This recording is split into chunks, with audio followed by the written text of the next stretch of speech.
दोस्तों मेरा नाम है कृष्णा वशिष्ठ और आप मुझे सुन रहे हैं आपके अपने यूट्यूब चैनल टैट्स ग्रुप पर।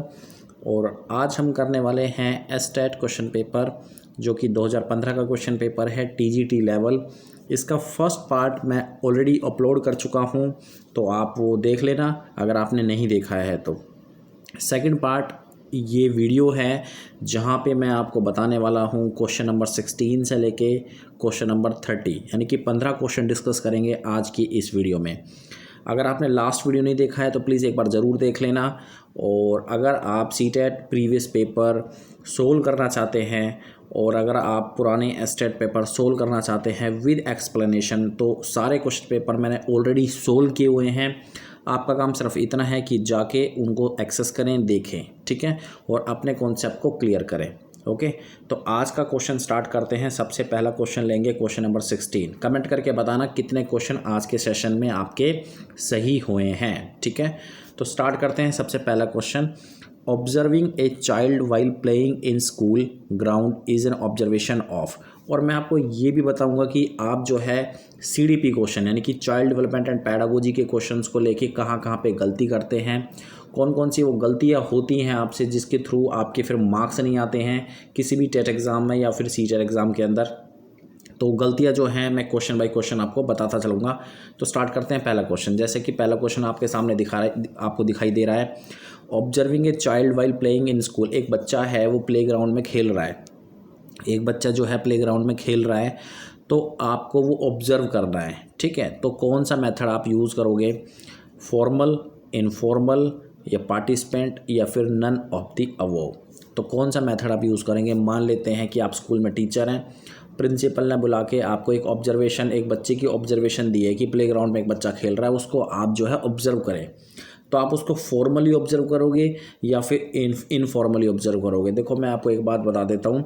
फॉर्मल तरीका होता है कि अगर आप ऑब्जर्वेशन कर रहे हो एक सिस्टमेटिक तरीके से, ठीक है, आपकी जो ऑब्जर्वेशन है वो पूरी स्टेप बाय स्टेप है और सारी ऑब्जर्वेशन आप सारे पॉइंट्स आप नोट कर रहे हो। लेकिन अगर बच्चा प्लेग्राउंड में खेल रहा है तो वो इनफॉर्मल तरीके से वहाँ पे है, यानी कि प्लेग्राउंड में तो कुछ भी कर सकता है, वो कोई एक्टिविटी नहीं कर रहा है कि जहाँ पे आप पेपर पेन लेके बैठ जाओ और उस बच्चे की सारे ऑब्जर्वेशन पॉइंट आप नोट करो। तो आप बच्चे को इनफॉर्मली तरीके से ऑब्जर्व करोगे, ठीक है। तो यहाँ पे जो इसका राइट आंसर है वो है इनफॉर्मल। ओके, बढ़ते हैं नेक्स्ट क्वेश्चन की तरफ। क्वेश्चन नंबर 17 आप लोग के सामने स्क्रीन पर है। Which of the following plays an important role in mental growth and development. ठीक है, इनमें से कौन सा फैक्टर ऐसा है जो कि मेंटल ग्रोथ एंड डेवलपमेंट में बहुत ही ज़्यादा रोल प्ले करता है, लर्निंग, मैच्योरेशन या फिर दोनों या फिर सोशल लॉन। तो जल्दी से बताइए इसका जो आंसर है वो क्या है। देखो आपका मेंटल ग्रोथ की बात हो रही है और डेवलपमेंट की बात हो रही है। तो मेंटल ग्रोथ मतलब आपका जो मानसिक हिस्सा है, आपका जो ब्रेन है उसकी बात हो रही है, और डेवलपमेंट मतलब जो आपका विकास है। अब विकास में तो सब कुछ आ जाता है, ठीक है। तो यहाँ पे जो फैक्टर है वो है लर्निंग और मैच्योरेशन, यानी कि दोनों ही फैक्टर यहाँ पे इम्पोर्टेंट रोल प्ले करते हैं हमारे मेंटल ग्रोथ को बनाने में और डेवलपमेंट को बनाने में, ठीक है। लर्निंग हमें हेल्प करती है बेसिकली हमारे मेंटल ग्रोथ को अच्छा रखने में, ठीक है।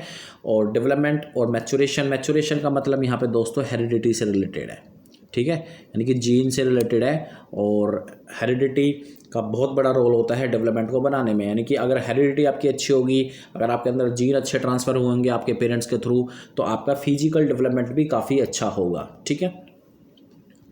बढ़ते हैं क्वेश्चन नंबर 18 की तरफ। विच of the following is not personal factor affecting social development of a child. अब आपको एक पर्सनल फैक्टर बताना है, क्वेश्चन को पहले ध्यान से समझ लें। इनमें से एक ऐसा फैक्टर आपको चूज़ करना है जो कि पर्सनल फैक्टर है बच्चे का और वो अफेक्ट करता है social development of the child, मतलब सोशल डेवलपमेंट ऑफ चाइल्ड को अफेक्ट नहीं करता है, ठीक है, क्योंकि नहीं वाले पे आपको आंसर लगाना है, ठीक है। Peer group, health, emotion, intelligence. तो इन चारों ऑप्शन में से कौन सा आंसर है। तो मैं आपको एक बात बता देता हूँ दोस्तों, हेल्थ और इमोशन या फिर इंटेलिजेंस, ये तीनों फैक्टर जो हैं बच्चे के पर्सनल फैक्टर हैं, बच्चे की क्या है, पर्सनल फैक्टर है। मतलब हेल्थ, अब हेल्थ तो फिर आप लोग की हो गई ना, हेल्थ तो हम सभी की हो गई, मतलब हेल्थ आपकी पर्सनल एक पर्सनल फैक्टर है, इमोशन भी आपका एक पर्सनल फैक्टर है, इंटेलिजेंस भी आपकी एक पर्सनल फैक्टर है। लेकिन जो पीयर ग्रुप है वो एक सोशल फैक्टर है, पीयर ग्रुप क्या है, एक सोशल फैक्टर है। तो आपको यहाँ पे एक ऐसा फैक्टर निकालना था जो कि पर्सनल नहीं है। तो पीयर ग्रुप एक सोशल फैक्टर है। पीयर ग्रुप का मतलब आपके हम उम्र के दोस्त। अब आपके हम उम्र के दोस्त हैं तो वो आप उनसे सोशली मीट करोगे ना, आप उनसे बातें करोगे, कम्युनिकेट करोगे, इंटरेक्शन करोगे, तो वो एक सोशल फैक्टर के अंदर काउंट होता है, वो आपका पर्सनल फैक्टर नहीं है। ठीक है, तो इसका जो राइट आंसर है वो है ऑप्शन नंबर ए। बात करते हैं क्वेश्चन नंबर 19 की। Peer pressure has its highest effect during. Peer pressure, सबसे पहले आपको ये समझना है कि पीयर प्रेशर होता क्या है। What is the meaning of peer pressure. Peer pressure होता है दोस्तों का प्रेशर। पीयर का मतलब आपके हम उम्र दोस्त, ठीक है, आपके दोस्तों का प्रेशर। अब ये कौन सी अवधि में ज़्यादा होता है, चरम सीमा पे होता है, अर्ली चाइल्डहुड या फिर मिडिल में या फिर अर्ली एडोलेसेंस में या फिर लेटर एडोलेसेंस में। तो मैं आपको एक बात बता देता हूँ, दोस्तों का प्रेशर का मतलब ये है कि मैं आपको एक एग्जांपल के थ्रू समझाता हूँ, आपको अच्छे से समझ में आ जाएगा। मान लो आपके 5 फ्रेंड हैं, ठीक है, वो 5 फ्रेंड जो है उनकी जो आदत है बहुत ही ज़्यादा ख़राब है, वो शराब पीते हैं। ठीक है, आप एकमात्र ऐसे फ्रेंड हो जो कि उनके बीच में रह के शराब नहीं पीते। एक दिन आप और आपके दोस्त जो हैं मिल के बैठे हुए हैं, अब बाकी दोस्त जो हैं शराब पी रहे हैं, लेकिन आप जो है मना कर रहे हो, लेकिन आपके जो 5 दोस्त हैं वो आपको कंपेल करेंगे, मजबूर करेंगे शराब पीने के लिए। ठीक है, कि देखो आपकी बेइज्जती करेंगे, आपका मजाक बनाएंगे, आपकी इंसल्ट करेंगे कि देखो ऐसी लाइफ जीने में क्या फ़ायदा है। तो ये होता है पीयर प्रेशर, जहाँ पे दूसरे दोस्त जो हैं बेसिकली वो कंपेल करते हैं, मजबूर करते हैं किसी ख़राब आदत को करने के लिए या फिर किसी अच्छी आदत को करने के लिए। ठीक है, तो ये होता है दोस्तों का प्रेशर। तो ये कौन सी अवधि में ज़्यादा होता है, तो सिंपल सी बात है, जहाँ पे किशोर अवस्था अपने चरम सीमा पे होती है ये वहाँ पे ज़्यादा होगा। तो लेटर एडोलेसेंस, क्योंकि चाइल्डहुड तो हो ही नहीं सकता ना, क्योंकि बच्चे जो हैं उस टाइम बच्चे होते हैं, इतने मैच्योर नहीं होते हैं। ठीक है, तो उनको इतना दोस्ती का ख्याल नहीं होता है। लेकिन जैसे ही बच्चा बड़ा होता है, 18-19 साल की एज में आता है, तो ये जो एडोलेसेंस किशोर अवस्था की स्टेज में आता है, तो इसको स्ट्रेस एंड स्ट्रॉम की अवस्था बोली है। स्ट्रेस एंड स्ट्रॉम, बेसिकली ये 2 अवस्था ऐसी हैं जहाँ पे जहाँ पे किशोरों के अंदर, जहाँ पे युवक और युवतियों के अंदर ज़्यादा प्रेशर होता है। ठीक है, तो लेटर एडोलेसेंस इसका जो राइट आंसर है। Question number 20, following is influenced by maximum utilization of senses by student. ठीक है, तो इनमें से ऐसा कौन सा ऑप्शन है जो कि स्टूडेंट अपने सेंसेस के द्वारा मैक्सिमम यूटिलाइज करता है। ठीक है, मैक्सिमम यूटिलाइज करता है। तो option teaching process, learning process, learning products या फिर लर्निंग प्रोडक्ट एंड प्रोसेस। तो इसका जो राइट आंसर है वो ऑप्शन नंबर डी है। लर्निंग प्रोडक्ट क्या होता है, देखो कोई चीज़ आप सिखा रहे हो किसी विद्यार्थी को, किसी स्टूडेंट को, और वो चीज़ उसके अंदर समाहित हो चुकी है, बच्चे के ब्रेन के अंदर वो चीज़ समाहित हो चुकी है, तो वो एक प्रकार का लर्निंग प्रोडक्ट है। मान लो आपने बच्चे को सिखाया a+b का होल स्क्वायर, a+b का होल स्क्वायर। ठीक है, आप चाहते हो कि बच्चा इसको सीखे, तो बच्चा जो है सीख गया, a² + b² + 2ab, बच्चा इस तरीके से करना सीख गया। अब ये एक प्रकार का जो है लर्निंग प्रोडक्ट है, सीख जाना। ठीक है, अब आपने जिस विधि से इस बच्चे को सिखाया है वो होती है प्रोसेस। ठीक है, आपने कैसी प्रोसेस को यूज़ करके इस बच्चे को सिखाया, क्योंकि सिखाने के बहुत ज़्यादा मेथड होते हैं टीचर के पास। ठीक है, तो ये होता है लर्निंग प्रोडक्ट। तो आपको एक ऐसा ऑप्शन यहाँ पे पिक करना था जिसके जो स्टूडेंट सेंसेस के द्वारा मैक्सिमम यूटिलाइज करते हैं। ठीक है, तो वो है learning product and process. Next question की तरफ मूव करते हैं। Which of the following is not characteristic related to mental development. अब ध्यान से देखना, देखो जैसे क्वेश्चन आ रहे हैं, क्वेश्चन मैं ऑब्जर्व कर रहा हूँ, जितने भी क्वेश्चन पेपर मैं आपको करा रहा हूँ, ये जो नॉट वाले क्वेश्चन है ये बहुत ही ज़्यादा आते हैं। ठीक है, एस्टेट के अंदर, सीटेट के अंदर, क्योंकि इसमें ना थोड़ा सा सोचना पड़ता है और ऐसा ऑप्शन वहाँ पे पिक करना होता है जो आपका इनकरेक्ट है। ठीक है, तो ऐसे क्वेश्चनों की आप ज़्यादा से ज़्यादा प्रैक्टिस करने की कोशिश करें। ज़्यादातर बच्चे जो हैं ऐसे क्वेश्चनों की प्रैक्टिस तो नहीं करते हैं। ठीक है, एक तो गलती ये करते हैं, और फिर जब वो प्रैक्टिस नहीं करते हैं, एग्ज़ाम के अंदर जाते हैं, तो एग्ज़ाम के अंदर जब वो उनको इस तरह के क्वेश्चन फेस करने पड़ते हैं कि नॉट वाले, इनकरेक्ट वाले, तो वहाँ पे वो कंफ्यूज हो जाते हैं, पजल हो जाते हैं, जिसकी वजह से उनका एग्ज़ाम निकल नहीं पाता, क्रैक नहीं हो पाता। Which of the following is not a characteristic of related to mental development. तो मेंटल डेवलपमेंट की करेक्टरिस्टिक नहीं है, कौन सी नहीं है? क्यूरोसिटी इन अबेंडेंस का मतलब होता है प्रचुर मात्रा में। ठीक है, तो क्यूरोसिटी होती है, ये एक मेंटल डेवलपमेंट की करेक्टरिस्टिक है। रोट लर्निंग, जब बच्चा किसी चीज़ को रटता है तो बेसिकली ब्रेन को यूज़ करता है, थिंकिंग को यूज़ करता है, तो ये मेंटल डेवलपमेंट का ही पार्ट है।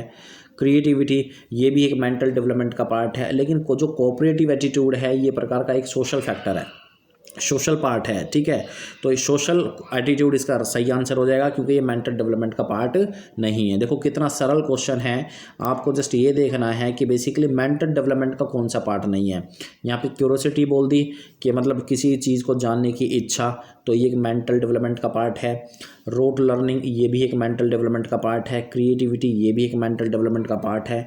कोऑपरेटिव एटीट्यूड मतलब दूसरों की सहायता करने का एटीट्यूड, ये एक प्रकार का सोशल फैक्टर है जो कि मेंटल डेवलपमेंट के अंदर नहीं आता। D is the right answer. उसके बाद which learning by practice is a modification of, ठीक है। देखो कितना सरल क्वेश्चन है कि basically learning by practice is a modification, मतलब जो अधिगम होता है एक प्रकार का मॉडिफिकेशन, किसी चीज़ को वो मॉडिफाई करता है। तो इनमें से वो कौन सी चीज़ है? मोटिवेशन, बिहेवियर, बेसिक इंस्टिंक्ट या फिर ड्राइव। तो उसका जो राइट आंसर है वो है बिहेवियर, कि जो आपका लर्निंग होता है वो बेसिकली एक प्रकार का मॉडिफिकेशन होता है बिहेवियर का। आप कोई चीज़ सीख रहे हो तो आपके बिहेवियर के अंदर वो समाहित हो गई है, आपका बिहेवियर चेंज हो गया है। देखो एजुकेशन भी एक प्रकार का लर्निंग ही होता है। जो अनएजुकेटेड पीपल होता है उसका बिहेवियर अलग होता है, और जो एजुकेटेड पीपल होता है उसका बिहेवियर अलग होता है। तो दोनों के बिहेवियर में ज़मीन आसमान का अंतर होता है, आप देख सकते हैं, ठीक है। तो लर्निंग, अगर आपने कोई चीज़ सीखी है और आपके बिहेवियर में अगर मॉडिफिकेशन हो चुका है तो इसका मतलब ये है कि आपके अंदर लर्निंग प्रोडक्ट स्टैब्लिश हो चुका है, ठीक है, जो कि पिछले क्वेश्चन में मैं डिस्कस कर रहा था। आई होप कि आपको चीज़ें समझ में आ गई होंगी। चलते हैं नेक्स्ट क्वेश्चन की तरफ, जो कि अपना होगा क्वेश्चन नंबर 23। तो ये है आपके सामने स्क्रीन पे question number 23। Which of the following statement is incorrect. देखो फिर से एक इनकरेक्ट क्वेश्चन आ गया। Which of the following statement is incorrect with reference to adolescence. तो एडोलेसेंस के कॉन्टेक्स्ट में आपको एक ऐसा स्टेटमेंट यहाँ पे पिक करना है जो कि इनकरेक्ट है। मैनी न्यू इंटरनल और एक्सटर्नल चेंजेस ऑब्जर्व, बिल्कुल सही बात है। जब एडोलेसेंस स्टेज, जो किशोर अवस्था होती है, उसके अंदर काफ़ी इंटरनल चेंजेस होते हैं बॉडी के अंदर और एक्सटर्नल चेंजेस होते हैं। This age is highly emotional, बिल्कुल सही बात है। जो किशोर अवस्था होती है बहुत ही ज़्यादा इमोशनल होती है। Intellect tries to reach to its extreme limit, बिल्कुल सही बात है। जो इंटेलेक्ट होते हैं, इंटेलेक्ट मतलब जो बुद्धि होती है, वो मैक्सिमम लिमिट तक पहुँचना चाहती है। और जो ऑप्शन डी है वो उसका राइट आंसर है। Self consciousness is reduce. देखो सेल्फ कॉन्शियसनेस का मतलब होता है आत्म चेतना, आत्म चेतना, ठीक है, आत्म चेतना। और एक्चुअली ऐसा नहीं है कि जो एडोलेसेंस होते हैं, जो किशोर अवस्था में जो कदम रखते हैं जो बच्चे, तो उनकी आत्म चेतना एकदम से घट जाती है, ठीक है, ऐसी बात नहीं है। क्योंकि बहुत सारे एग्जाम्पल हमने हिस्ट्री में देखे हैं, जैसे स्वामी विवेकानंद हो गए, स्वामी दयानंद हो गए। इनकी एक्चुअली में इन्होंने जवानी में कह लो या फिर एडोलेसेंस के अंदर, किशोर अवस्था के अंदर ही अपने घर को छोड़ा था और आत्मचेतना की तरफ चले गए थे। तो सेल्फ कॉन्शियस घट जाती है, ये गलत बात है एडोलेसेंस के कॉन्टेक्स्ट में। उसके बाद बात करते हैं earlier psychology was a part of. जो पुरानी साइकोलॉजी थी, जो पुराना मनोविज्ञान था, वो एक पार्ट था किसका? फिलॉसफी, एथिक्स, लॉजिक या फिजिक्स। तो इसका जो राइट आंसर है वो है फिलॉसफी, क्योंकि पहले मनोविज्ञान को फिलॉसफिकल कॉन्टेक्स्ट से जाना जाता था, फिलॉसफी ही पढ़ते थे। हालांकि फिलॉसफी का सब्जेक्ट आज भी है, लेकिन साइकोलॉजी को इसके बाद इसके अंदर से निकाला गया, ठीक है। जैसे कि जॉन लोके, आपने साइकोलॉजी के अंदर एक पढ़ा होगा टैबुला रासा आपने पढ़ा होगा, टैबुला रासा। इन्होंने एक फेमस स्टेटमेंट दी है कि खाली स्टेट, बच्चों को इन्होंने खाली स्टेट माना है। तो ये जो स्टेटमेंट दिया था जॉन लोके ने दिया था। और जॉन लोक जो है पेशे से जो हैं वो एक प्रकार के क्या थे? फिलोसफर थे। बात करते हैं which of the following statement is not correct. देखो फिर से नॉट करेक्ट वाली स्टेटमेंट आ गई। तो इनमें से आपको एक ऐसी स्टेटमेंट निकालनी है जो कि सही नहीं है। तो नॉट करेक्ट की प्रैक्टिस ज़्यादा से ज़्यादा करा करो, क्योंकि मैंने पिछले जो क्वेश्चंस पेपर सोल्व कराए हैं 2016 के, एस्टेट की बात कर रहा हूँ 2016-17, तो वहाँ पे मैंने देखा है कि एस्टेट के अंदर खास तौर पे एस्टेट का एग्ज़ाम हो गया या फिर यूपी टेट का एग्ज़ाम हो गया या फिर एमपी टेट का एग्ज़ाम हो गया, वहाँ पे इनकरेक्ट वाले क्वेश्चन ज़्यादा आते हैं, ठीक है। तो नॉट करेक्ट को सबसे पहले पढ़ा करो इनकरेक्ट, क्योंकि नॉट करेक्ट के अगर कॉन्टेक्स्ट से आप चीज़ों को सोल्व करने की कोशिश करोगे तो आपको पहले तो क्वेश्चन समझने में काफ़ी ज़्यादा टाइम लग जाएगा। तो आपको एक इनकरेक्ट स्टेटमेंट निकालनी है। Creativity is originally in any art, बिल्कुल सही बात है। क्रिएटिविटी जो है आपकी ओरिजिनल होती है, ठीक है। Thinking is not a required for creativity. जो इसका जो सही आंसर है वो है thinking is not a required for creativity. ये गलत बात है कि क्रिएटिविटी के लिए थिंकिंग की ज़रूरत नहीं होती। एक्चुअली में सृजनात्मक सोच के लिए थिंकिंग की ज़रूरत होती है। और एक्चुअली में देखो नाम ही क्रिएटिविटी थिंकिंग है, ठीक है, नाम ही क्या है आपका, डाइवर्जेंट थिंकिंग है। तो थिंकिंग अगर नहीं होगी तो कोई भी बच्चा क्रिएटिव नहीं हो सकता। किसी चीज़ को बनाने के लिए सबसे पहले ब्रेन की आवश्यकता होती है। ब्रेन के दिमाग के अंदर पहले आइडियाज़ आता है। अब आइडिया ब्रेन ही थिंकिंग यूज़ नहीं करेगा तो आइडिया कहाँ से आएगा। तो इसका जो सही आंसर है वो है thinking is not required for creativity. ये स्टेटमेंट गलत है। बात करते हैं क्वेश्चन नंबर 26 की। A teacher has to be resourceful. It means देखो एक टीचर जो है वो रिसोर्सफुल है। इसका सही मायने में अर्थ क्या है, ही should have enough money and property, ठीक है, तो बिल्कुल गलत बात है। ये तो नैरो मीनिंग हो जाएगा, ठीक है, कि टीचर के पास पैसे होने चाहिए, प्रॉपर्टी होनी चाहिए। He should have contact with higher authorities, बिल्कुल से गलत बात है। ज़रूरी नहीं है कि उसके पास हायर अथॉरिटीज़ का कॉन्टैक्ट हों। He should have adequate knowledge to solve problems of his student, कि टीचर के पास जो है नॉलेज का भंडार हो और कम से कम टीचर के पास इतनी नॉलेज हो कि वो अपने बच्चे की प्रॉब्लम को सोल्व कर दें, ठीक है। तो इसका जो राइट आंसर है वो है ऑप्शन नंबर सी, ठीक है। टीचर जो है रिसोर्सफुल होगा, वो इस मामले में रिसोर्सफुल होता है कि टीचर के पास जो है एडिक्वेट नॉलेज हो और बच्चे की प्रॉब्लम को सोल्व करे। वो टीचर ही क्या है, जो बच्चा एक प्रॉब्लम को लेकर आया वो उसने सोल्व नहीं कर पाया, एक टीचर को वो प्रॉब्लम ही समझ में नहीं आई, तो वो टीचर क्या, फिर तो वो टीचर को नॉलेज ही नहीं है। तो इसका जो राइट आंसर है वो ऑप्शन नंबर सी। उसके बाद method for identifying gifted children is, तो आपको गिफ्टेड चिल्ड्रन को आइडेंटिफाई करने का मेथड बताना है, कौन सा है, ऑब्जर्वेशन, इंटेलिजेंस टेस्ट या फिर पर्सनैलिटी टेस्ट। तो देखो ये सारे ही हैं, सभी से ही हम ऑब्जर्वेशन के थ्रू या फिर इंटेलिजेंस टेस्ट के थ्रू, पर्सनैलिटी टेस्ट के थ्रू हम ये रिकॉग्नाइज कर सकते हैं, हम ये आइडेंटिफाई कर सकते हैं कि वो बच्चा जो है गिफ्टेड है या फिर नहीं है। तो option D is the right answer. बढ़ते हैं क्वेश्चन नंबर 28 की तरफ। Which statement is wrong in the context of personality. तो पर्सनैलिटी को लेके इनमें से कौन सी स्टेटमेंट रॉन्ग है। Personality is unique and specific, बिल्कुल सही बात है। पर्सनैलिटी जो है वो यूनिक होती है, स्पेसिफिक होती है। आपकी जो पर्सनैलिटी वो किसी दूसरे की नहीं होगी, ठीक है। तो एक यूनिक फैक्टर होता है ये। Personality is a joint product of heredity and environment, बिल्कुल सही बात है। ये जॉइंट प्रोडक्ट है हेरिडिटी और एनवायरनमेंट का, ठीक है, गुणात्मक प्रभाव होता है। Personality separates over the subconscious and unconscious behaviour of the person, बिल्कुल सही बात है। जो पर्सनैलिटी स्प्रेड होती है बेसिकली वो सबकॉन्शियस और अनकॉन्शियस बिहेवियर के ऊपर होती है किसी भी पर्सन के, ठीक है। मान लो कोई पर्सन है, मैं आपको इसका मतलब समझा देता हूँ, आपको ये मतलब समझ में नहीं आएगा सबकॉन्शियस और अनकॉन्शियस का। कि मान लो एक पर्सन है, वो अपने 5 दोस्तों के साथ खड़ा होकर ना वो खा रहा है, समोसे खा रहा है, ठीक है, शेयरिंग करके समोसे खा रहे हैं सारे के सारे। एंड में सबके सब जो बिल है ना शेयर करके चुका देंगे। अब मान लो 4 दोस्तों ने अपना बिल दे दिया है लेकिन एक दोस्त ने नहीं दिया है, तो इसका मतलब उसकी जो पर्सनैलिटी है वो कंजूस है, वो दोस्त क्या है, कंजूस है। अब देखो 4 दोस्तों को ये बात फील हो जाएगी लेकिन उस बंदे को ये बात फील नहीं होगी जो कंजूस है, जिसने पैसा नहीं दिया है समोसे का। वो क्योंकि जो पर्सनैलिटी जो होती है वो सबकॉन्शियसली और अनकॉन्शियसली समाहित होती है किसी भी पर्सन के अंदर। तो कई बार तो खुद को ही नहीं पता चल पाता कि हम ऐसे हैं, जबकि दूसरे जो है ऑब्जर्व कर लेते हैं कि भाई आप जो है आपके अंदर ज़्यादा गुस्सा है या आप ज़्यादा कंजूस हो। हालांकि वो कहते नहीं हैं हमें, लेकिन खुद को नहीं पता चलता है कई बार, कहने का मतलब ये है। तो इसका मतलब ये है सबकॉन्शियस और अनकॉन्शियस। आई होप कि आपको समझ में आ गया होगा। Personality is limited only to appearance of the person, बिल्कुल सही बात, गलत बात है ये। पर्सनैलिटी जो है वो अपीयरेंस तक ही सीमित होती है, तो ये बिल्कुल गलत बात है। पर्सनैलिटी जो है कई बार मेरी पर्सनैलिटी दूसरी पर्सनैलिटी को भी इन्फ्लुएंस कर सकती है, तो अपने तक सीमित रहती है पर्सनैलिटी, ये एकदम से गलत बात है। Option number D is the right answer. उसके बाद बात करते हैं क्वेश्चन नंबर 29 की। The concentration and creativity is related to which type of development. जो कंसंट्रेशन है, जो एक्चुअली में कंसंट्रेशन है और जो क्रिएटिविटी है वो किस तरह के डेवलपमेंट से रिलेटेड है।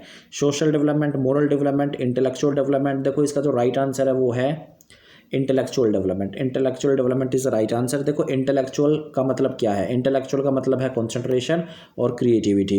जो कंसंट्रेशन है और जो क्रिएटिविटी है वो बेसिकली वो इंटेलेक्चुअल का ही पार्ट है, ठीक है, दोनों ब्रेन से रिलेटेड हैं, तो इंटेलेक्चुअल डेवलपमेंट का ही पार्ट होगा। Option number C is the right answer.